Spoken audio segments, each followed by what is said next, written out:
amahoro ndagiye cyane kubona niga ariko hari ikintu cya mbere cyanshikiye mu buzima bwanjye n'iyambere mubonye mu maso yanjye n'ibishobora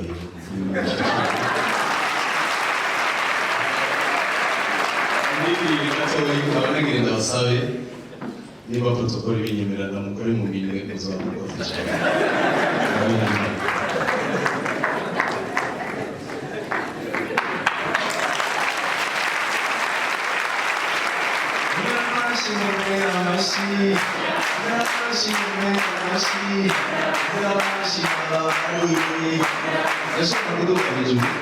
jewe ndababwira ibintu biyumviriye, ndababwira ibintu nama ndiko ndabona mu buzima bwa misi yose.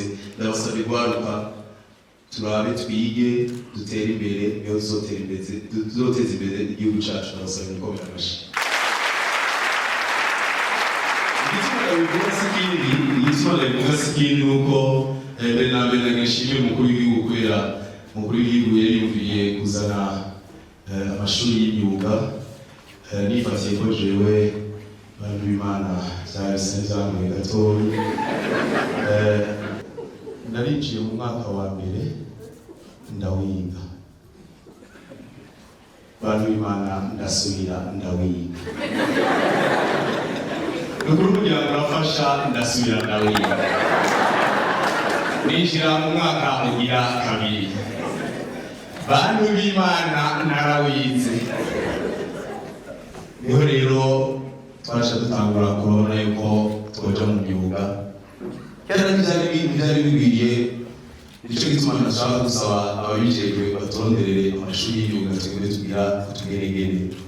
Hari abandi baronse imyuga sivyo, ariko hari abaririmbyi, hari abagira ibya komedi batararonka. Natwebwe muri muturonderere tubyige, niho bizoba vyiza sivyo. Aranyemereye kumukorera amashuri. Ituma nabivuze gutyo wowe ndababwiye yuko ni byiza ko kwiga ukiteza imbere, kuko iyo witeje imbere uragira ubuzima bwiza sivyo, murabizi mwese. Ndabaha urugero bwiza bwinshi. Umuntu atize kugira atere imbere cyane atari amashuri kugira yiteze imbere ntasa n'ujya mu bifisi. D'abord imvugo irahinduka, umuntu afite amafaranga n'imvugo irahinduka, sinzi ko murabibona.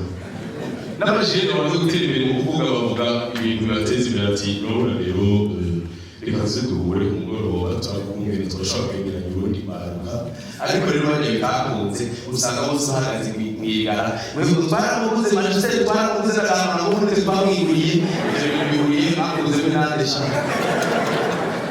Oya nukuraba neza tukiteza imbere, kuko n'abantu bubatse barabizi iyo witeje imbere ukazatanga rasiyo n'umufasoni arakubaha. Murabizi umufasoni arakubaha, iyo utanga rasiyo umufasoni wawe ntaguhamagara mu izina, aragira ati yewe none we ihene rero biba bitakunze yabe iyo abantu bakorera mu inonzi wiwe. Niko bimeze, turategereza kwiteza imbere kugira twubahwe mu mice yose. Jewe umumenyesha amakuru muravuga amatangazo atandukanye, murantunga hari amatangazo nyine mwumva nyine ko uwo muntu nukuri yari yariteje imbere yagerageje ariga. Umuryango wa Barazuza Forwa n'iteka kumenyesha yuko umushinga yitavye Imana, akaba amenyesheje imiryango iri ngaho mu gisagara ca Bujumbura, imiryango ya Pascali, imiryango ya Jedeo. Urubanza ruzobera ngaha, abari ruguru imiduga izoduga kubakira. Ariko rero gushirira rero iyo bitakunze neza kubera usanga bamwe barasamaye, umuryango ukeneye sibiye uramenyesheje yuko bayitavye Imana, amaziko akabaceba uwo munsi nyene. Akamenyesheje ko bari ruguru batorera abantu bakunze guca mu mazi, urubanza zorubategurira nyene. Abasore bikomera amashyi cyane.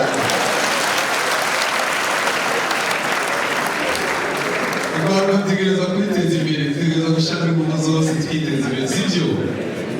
ego ni byiza cyane birandemera cyane uzabe nawe navuga uherutse n'ibintu byakomeye ajyanye rero no mu mice yose ibintu tutagiye turiteza imbere nk'atari no mu bakozi b'Imana byarashizeyo hari abasinzi bakiteza imbere n'abandi kabisa yega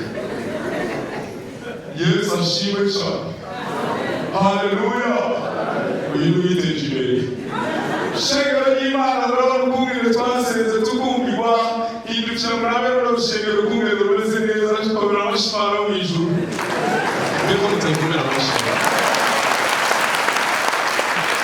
ariko hari ibintu twabonye mu nzira byose hinduze haleluya haleluya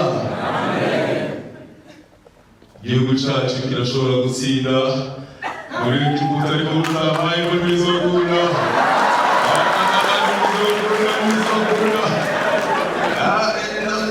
ndabasabye turondere abantu b'Imana turondere murakoze cyane mugire imbere rwanda dusubire dukomera amashyi ku gihugu cyacu